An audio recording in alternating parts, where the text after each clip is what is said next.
శబరిమలలో భక్తుల శరణ ఘోషతో మారుమోగుతోంది. ఇటీవల మనం చూసాం, ఎప్పుడు లేనంత విధంగా అనూహ్యంగా భక్తుల రద్దీ ఈ ఏడాది కనిపిస్తుంది. అంటే ఎప్పుడు కూడా శబరిమలలో చాలా సజావుగా ఎంతమంది వచ్చినా కూడా అటు దర్శనంతో పాటు అక్కడ జరిగేటువంటి కార్యక్రమాలు కూడా పూర్తి చేసుకొని భక్తులు చాలా ప్రశాంతంగా వచ్చేవారు. కాకపోతే ఈ ఏడాది అనూహ్యంగా ఎందుకనో తెలియదు కానీ ఇతర రాష్ట్రాల నుంచి భక్తులు అధికంగా పెరిగినటువంటి పరిస్థితి. దాంతో భాగంగానే అక్కడ ఉన్నటువంటి ట్రావెన్కోర్ దేవస్థానం పూర్తిగా చేతులెత్తేసిందని చెప్పుకోవచ్చు. భక్తులకి ఎటువంటి సదుపాయం లేదు. కనీసం దర్శనానికి సంబంధించి ఒక సమయం అనేది, నిర్దిష్టమైనటువంటి తేదీ సమయం అనేది చెప్పలేకుండా పోతున్నారు. పైగా అక్కడ ఇచ్చేటువంటి టైం స్లాట్ విధానం కూడా పూర్తిగా అక్కడ వాళ్ళు సరిగ్గా చేయలేనటువంటి పరిస్థితి ఈ ఏడాది కనిపించింది. అయితే ప్రస్తుతం 16 గంటలు సమయం అయ్యప్ప స్వామి దర్శనానికి పడుతోంది. ఎందుకంటే డిసెంబర్ 27 వరకు కూడా మండల పూజలు జరిగాయి. అప్పటి వరకు భక్తుల రద్దీ ఒక రకంగా ఉన్నింది. అయితే డిసెంబర్ 27 నుంచి 30 దాకా ఆలయాన్ని మూసివేశారు.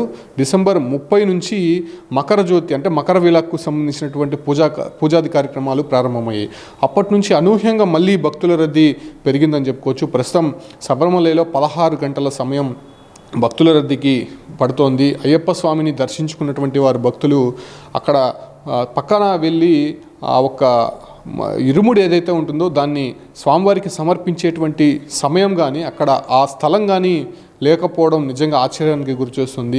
చాలా ప్రశాంతంగా ఉండేటువంటి శబరిమల ఎందుకు అనూహ్యంగా ఇంత రద్దీ కనిపించింది? కాకపోతే అక్కడ ఉన్నటువంటి సిచ్యువేషన్స్ మన తెలుగు వాళ్ళు చెప్తున్నటువంటి విధంగా అక్కడ అంత రద్దీ ఏమి లేదు. కాకపోతే ఎందుకనో తెలియదు, దర్శనానికి అనుమతించడానికి కొంత అక్కడ ఉన్నటువంటి అధికారులు సంకోచిస్తున్నారు, కొంత కావాలనే టైట్ చేస్తున్నారు అనేటువంటి వాదనలు కూడా వినిపించాయి.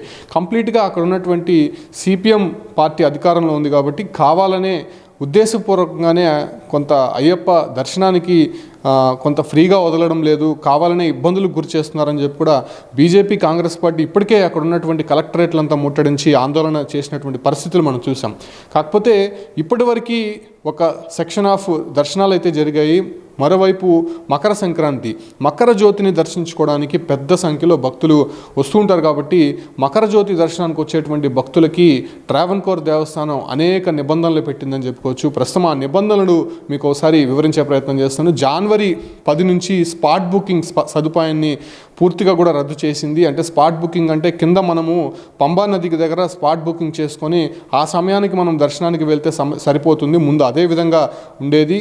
ఇప్పుడు ఆ ఒక సదుపాయాన్ని పూర్తిగా రద్దు చేసింది. మరోవైపు మకర జ్యోతి దర్శనానికి మహిళలను, చిన్నపిల్లలను తీసుకురావద్దని చెప్పి కరాఖండిగా ట్రావెన్కోర్ దేవస్థానం ఆదేశాలు అయితే జారీ చేసింది. ఒకవేళ తీసుకొని వస్తే కింద పంబా నది వద్దే మేము ఆపివేస్తామని చెప్పి కూడా వాళ్ళు హెచ్చరికలు కూడా జారీ చేశారు. మరోవైపు ఆన్లైన్ బుకింగ్ ఉన్నవారికి మాత్రమే అటు 14, 15న మకర జ్యోతి జరిగేటువంటి సమయంలో అనుమతిస్తామని చెప్పి కూడా ట్రావెన్కోర్ దేవస్థానం ఒక సూచన అయితే చేసింది.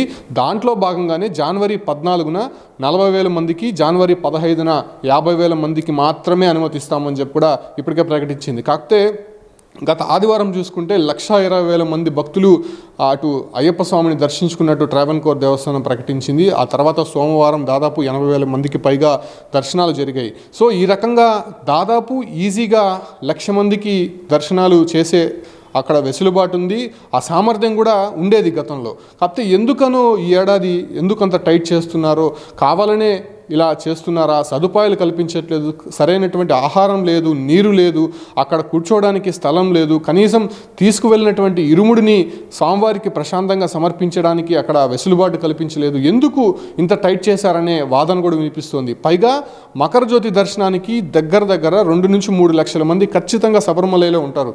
కాకపోతే ఇప్పుడు ట్రావెన్కోర్ దేవస్థానం పెట్టినటువంటి నిబంధనల మేరకు 14వ తారీఖున కేవలం 40,000 మంది, 15వ తారీఖున కేవలం 50,000 మందికి మాత్రమే అనుమతిస్తాం. అది కూడా ఆన్లైన్లో టికెట్ బుక్ చేసుకున్నటువంటి వారికి మాత్రమే మేము శబరిమలలోకి అనుమతిస్తాము, పంబా నుంచి పైకి సన్నిధానానికి అనుమతిస్తామని చెప్పి కూడా వాళ్ళు స్పష్టం చేయడం జరిగింది. సో ఇటువంటి నిబంధనల పెట్టినటువంటి సందర్భంగా ఖచ్చితంగా అయ్యప్ప స్వామి భక్తులంతా కూడా కొంత మండిపడుతున్నారు. ఇప్పటికే మకర జ్యోతి దర్శనానికి వెళ్లాల్సినటువంటి అయ్యప్ప భక్తులంతా కూడా కొంత సంకోచంలో పడింది.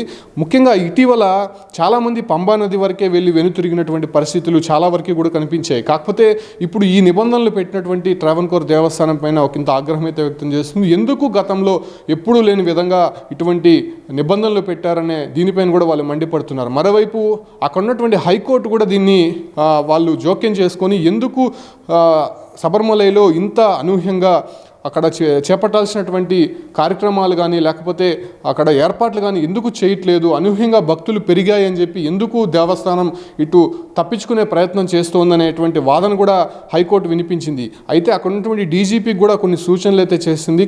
సరిగ్గా సదుపాయాలు చేయాలి, భక్తులు ఎటువంటి ఇబ్బందులు గురి చేయొద్దండి అనేటువంటి సూచనలు కూడా హైకోర్టు చేసింది.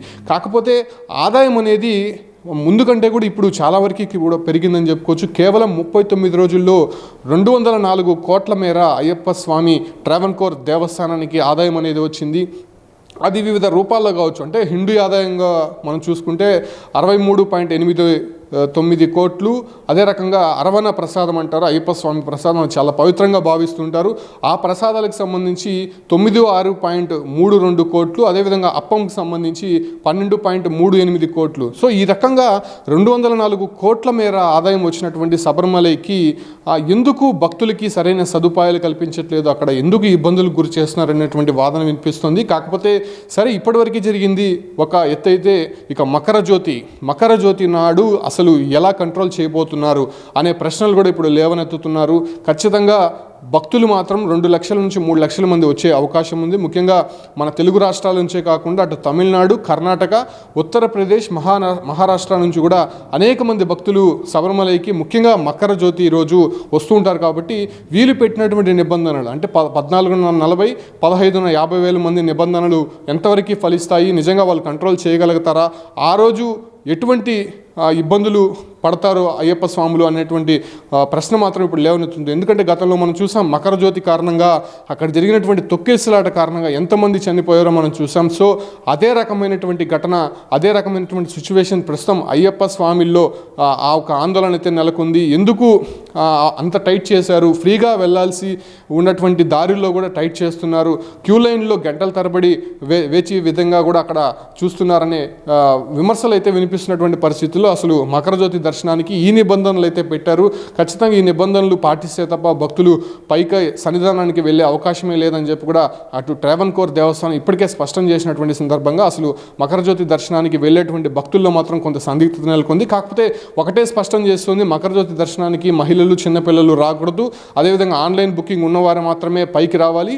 దాంతోపాటు కూడా 1440,000 మంది, 1550,000 మందికి మాత్రమే దర్శనం ఏర్పాట్లు అయితే కల్పిస్తున్నాం, మిగతా వారంతా కూడా పంబలోనే ఉండాల్సి ఉంటుందని చెప్పి కూడా చెప్పినటువంటి సందర్భంగా ఆ ఒక్క నిబంధనల మేరకు కొంత ఏర్పాట్లు చేసుకుంటే మాత్రం మంచిది. ఎందుకంటే ట్రావెన్కోర్ దేవస్థానం మొదటి నుంచి కూడా చాలా కరాఖండిగా వ్యవహరిస్తోంది ఈ విషయంలో మాత్రం. కాబట్టి ఆ రకంగా భక్తులంతా కూడా కొన్ని ఏర్పాట్లు చేసుకొని ముందస్తు జాగ్రత్తలు తీసుకొని శబరిమలైకి వెళ్తే బాగుంటుందని చాలామంది కూడా సూచిస్తున్నారు.